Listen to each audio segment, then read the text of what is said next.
First of all, I'd like to start by asking you, where would you like to see Britain's relationship with the EU in 10 years' time?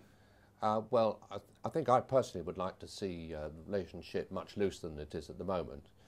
Um, there is quite a wide spectrum of things that might be possible.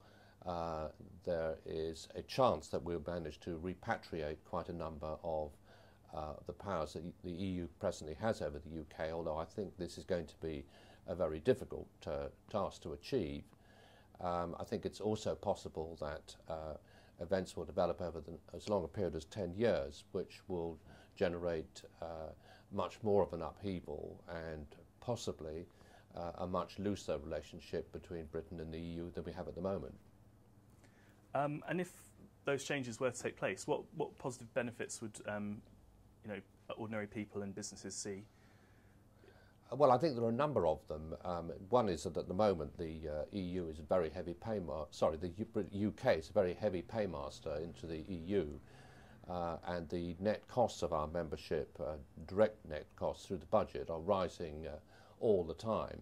If you include off-budget items with the ones that are normally included in the budget that people discuss, you're looking at figures that may be as high as £12 billion a year by the time we get to 2013.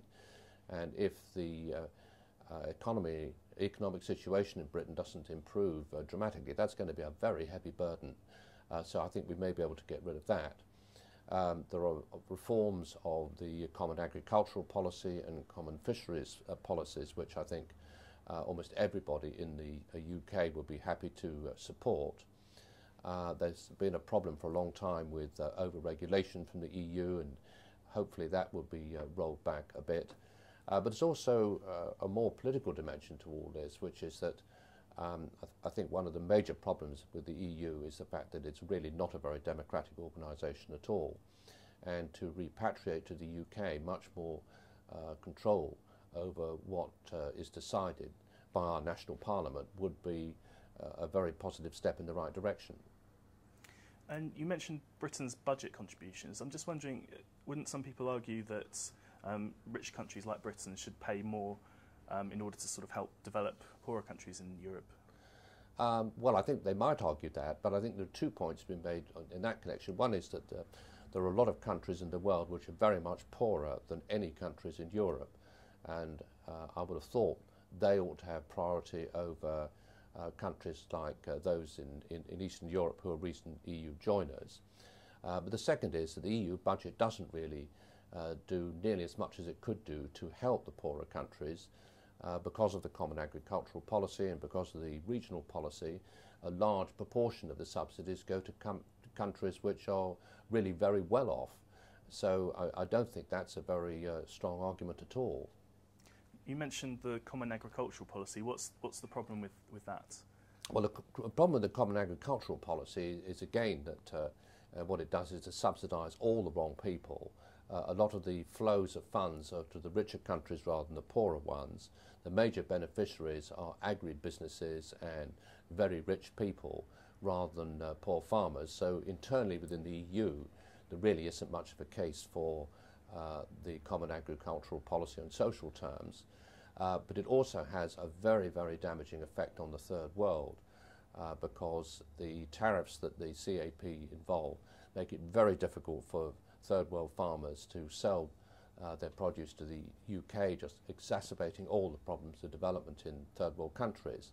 And I think that most people in the UK feel very uncomfortable about this and would very much like to see that situation change to something more like what we used to have before we joined the common market with the old deficiencies payment system. And you also mentioned regulations. What in your vision of Britain in the EU in 10 years' time what would getting rid of these regulations achieve? Well, the problem with regulations is that all regulations benefit somebody or some people, and they are always vociferous about keeping them, whereas the cost of regulations tends to be spread over very large numbers of people who find it hard to gather together to get the regulations set aside. But the cumulative effect of all these regulations is a huge expense, where survey after survey has shown the benefit is substantially less than the total cost. And we do need, I think, to try and roll back, at least where we can, the amount of regulation that businesses and private individuals are involved with.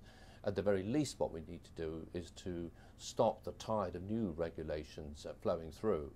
And if you look at the statistics, a very large proportion of the new regulations that come through do come from the EU rather than from our own national parliament. And I think that one of the benefits of not being involved with the EU would be rather less of the very expensive and not very effective regulations that we've had.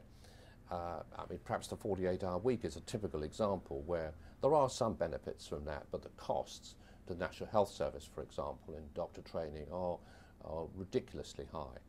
And you just need more flexibility and less uniformity and to be honest with you, more common sense. And what do you think Britain's relationship with the EU will actually be like in 10 years' time?